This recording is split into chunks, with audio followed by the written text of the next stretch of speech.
जय हिंद दोस्तों। स्वागत है आपका अपने एमबी स्टडी चैनल पर। कैसे हैं आप लोग? देखो बाबू, आज का जो टॉपिक है ना, एकदम डायरेक्ट पेपर में छपने वाला है। आज हम शुरू कर रहे हैं अपना नया series, mastering coal types and grades. अब एक बात बताऊं, 2026 में कोल इंडिया का मैनेजमेंट ट्रेनी बनने का सपना देख रहे हो, सीआईएल में ऑफिसर बनना है और कोल सेक्टर के बारे में ही बेसिक फंड क्लियर नहीं है। ऐसा थोड़ी चलेगा भैया, ये सीबीटी एग्जाम की जान है। तो चलिए बिना टाइम वेस्ट किए एकदम देसी और दिमाग में सेट होने वाले तरीके से समझते हैं कोल की पूरी कहानी। मेरी गारंटी है क्लास के बाद सीबीटी का एक भी एमसीक्यू आपको परेशान नहीं करेगा। पूरा फोकस स्क्रीन पर रखना। चलिए शुरू करते हैं। बाबू, अब इस बेड से डायग्राम को देखकर डरना नहीं है। सीधे सीधे समझ लीजिए कि कोयला कोई 2-4 दिन में फैक्ट्री में नहीं बनता, ये नेचर की किचन में धीरे धीरे पकता है, जिसमें करोड़ों साल लगते हैं। स्क्रीन के बीच में देखिए 5 स्टेप्स है। पहले क्या था? खूब सारा जंगल था, वेजिटेशन। फिर नेचर ने पलटी मारी, सब जमीन के और पानी के अंदर डैब गया जहां ऑक्सीजन नहीं थी, डिपोजिशन। अब सोचिए, ऊपर से मिट्टी का दबाव बढ़ता गया, कंपैक्शन डॉट। अब नीचे से धरती की गर्मी करीब 50 से 200 डिग्री सेल्सियस और ऊपर से प्रेशर, बिल्कुल प्रेशर कुकर वाला हिसाब किताब हो गया भैया। इस हीट और प्रेशर से लकड़ी कोयले में बदलना शुरू हुई। और ध्यान से सुनिए, इस पूरे प्रोसेस को हम कहते हैं क्वालिफिकेशन। सीआईएल के पेपर में ये टर्म सीधा छपेगा। अब नीच लेफ्ट साइड देखिए, रैंक प्रोग्रेशन। जैसे जैसे प्रेशर बढ़ा, कोयले की क्वालिटी सुधरी। सबसे लो रैंक अपना पीट, फिर लिग्नाइट, फिर बिटुमिनस और सबसे वीआईपी हाईएस्ट रैंक एंथ्रासाइट। अब जरा टॉप राइट कॉर्नर में अपनी निगाहें डालिए। द गोल्डन रूल, इसको तो दिमाग की हार्ड ड्राइव में सेव कर लो। द रूल इज सिंपल, जैसे जैसे रैंक बढ़ेगी, कार्बन और कैलोरीफिक वैल्यू ऊपर जाएगी, लेकिन नामी मॉइस्चर और वॉलेटाइल मैटर नीच आएगा। जो कोयला जितना पुराना, वो उतना ही बेहतरीन। और आखिरी बात बॉटम राइट से, कोयला एक सेडिमेंटरी रॉक है और ये जमीन के अंदर सीम्स यानी लेयर्स में मिलता है। एकदम दिमाग में सेट हो गया। तो चलिए दब के एक लाइक ठोकिए और बढ़ते हैं आगे। अब आते हैं इस लिस्ट के सबसे पीछे रहने वाले बच्चों पर, पीट और लिग्नाइट। देखो भैया, सच पूछो तो पीट कोयला कहलाने के लायक ही नहीं है। ये बस कोयला बनने की पहली सीढ़ी है। इसमें कार्बन देखो बस 50 से 60%, बाकी सब मॉइस्चर है यानी पानी। अब गीले लकड़ी को जलाओगे तो क्या होगा? आग कम लगेगी, धुआं ज्यादा देगा, पूरा पड़ोसी खांसने लगेगा। तो एग्जाम में अगर पूछे कि सबसे लोएस्ट रैंक और हाईएस्ट मॉइस्चर किस में होता है, छुपछाप पीठ पर टिक मार आना। अब थोड़ा आगे बढ़ते हैं, थोड़ा ठीक ठाक बचा यानी लिग्नाइट पर। इसको स्क्रीन पर ध्यान से देखिए। इसका एक बहुत फेमस निकनेम है, ब्राउन कोल यानी भूरा कोयला। ये सीआईएल और एसएससी वालों का एकदम फेवरेट क्वेश्चन है। सीधा पेपर में छपेगा कि ब्राउन कोल किसे कहते हैं। Answer is lignite. और इसका सबसे बड़ा ठिकाना कहाँ है इंडिया में? तमिलनाडु का नेवेली। एनएलसी इंडिया लिमिटेड का नाम सुना है ना? वो यही लिग्नाइट निकालकर थर्मल पावर प्लांट में बिजली बनते हैं। तो लोएस्ट रैंक हो गया पीट और ब्राउन कोल हो गया लिग्नाइट। दिमाग में सेट हो गया। चलिए अब उन कोयले से मिलते हैं जिसे देश की असली इंडस्ट्री चलती है। नेक्स्ट स्लाइड पार।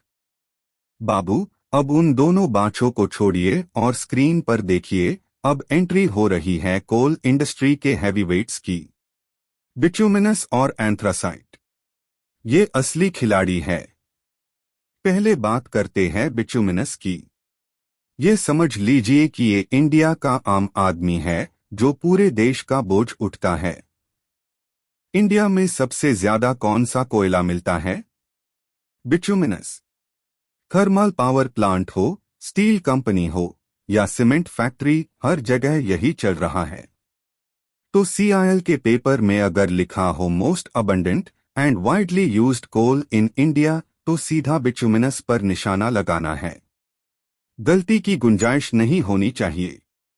और अब एंट्री होती है वीआईपी की। एंथ्रासाइट। बॉस, ये कोयले की दुनिया का अमिताभ बच्चन है। एकदम टॉप रैंक, बेस्ट क्वालिटी। इसमें मॉइस्चर 0 के बराबर होता है। और इसकी सबसे बड़ी खासियत क्या है? ये बिना धुआं दिए जलता है, नीली आंच के साथ। इसीलिए इसको स्मोकलेस कोल भी कहते हैं।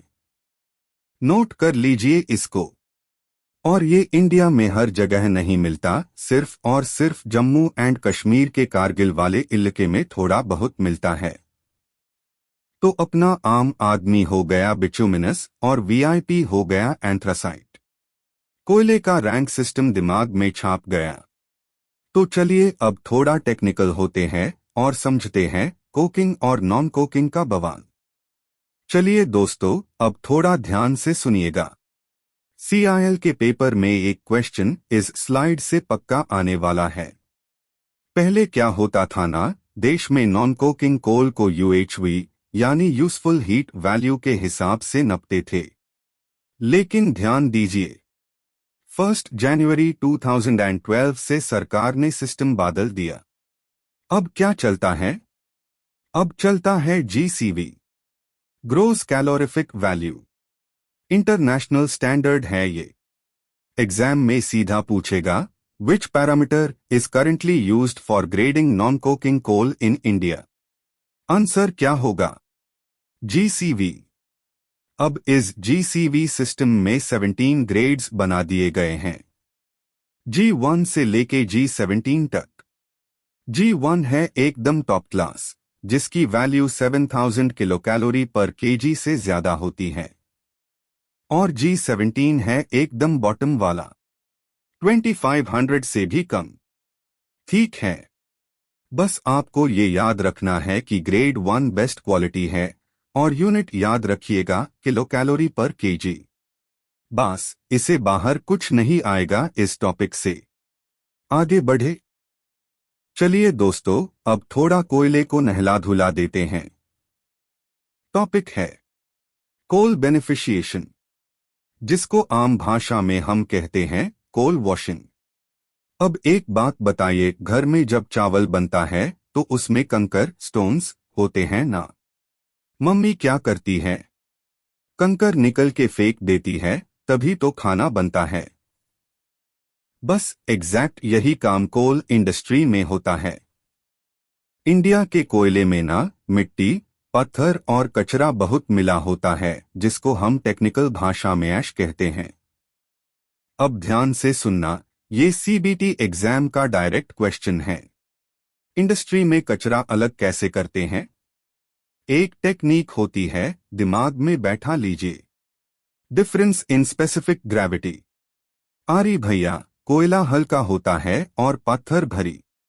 मशीन उसी ग्रेविटी और डेंसिटी के फर्क को उसे करके कचरे को अलग कर देती है।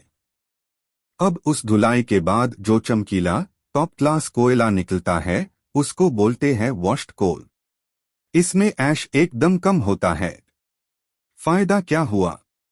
आरी कचरा हट गया तो आग अच्छी लगेगी, कॉम्बशन एफिशिएंसी बढ़ जाएगी, ट्रेन में फालतू का पत्थर थोड़ी धोना पड़ेगा, तो ट्रांसपोर्ट कॉस्ट बचेगा, और सबसे बड़ी बात, धुआं कम होगा तो पोल्यूशन भी कंट्रोल में रहेगा। क्लियर है? कचरा निकलना इज बेनिफिशिएशन। अब आइए देखते हैं कि इस कोयले का मेडिकल चेकअप यानी लैब टेस्ट कैसे होता है। बाबू, कोयला तो धुल गया, अब इंडस्ट्री में भेजने से पहले इसका मेडिकल चेकअप भी तो करना पड़ेगा ना। कोल टेस्टिंग लैब में 2 तरह के टेस्ट होते हैं और सीआईएल के एग्जाम में ये टॉपिक एग्जामिनर का फेवरेट है। ध्यान से सुनना। पहला है प्रॉक्सिमेट एनालिसिस। अब इसको याद रखने का एक जबरदस्त ट्रिक देता हूं। पी से प्रॉक्सिमेट और पी से फिजिकल। ये कोयले की फिजिकल हालत बताता है।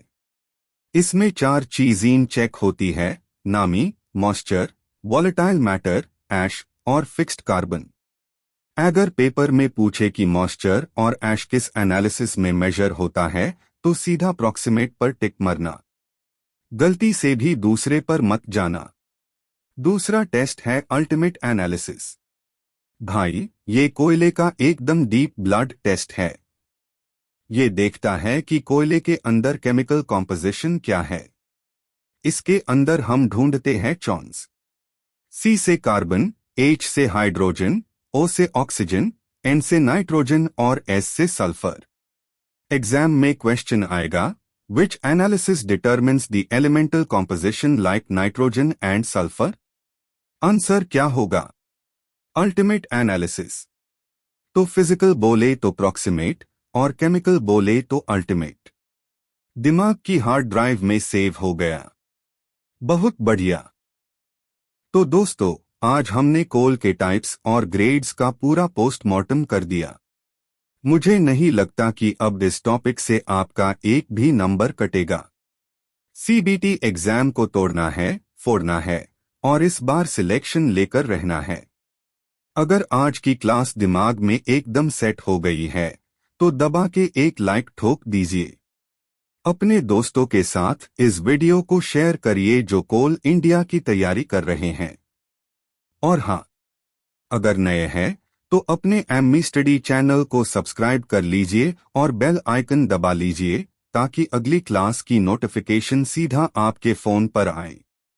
मेहनत करते रहिए, सफलता जरूर मिलेगी। मिलते हैं अगले वीडियो में। जय हिंद।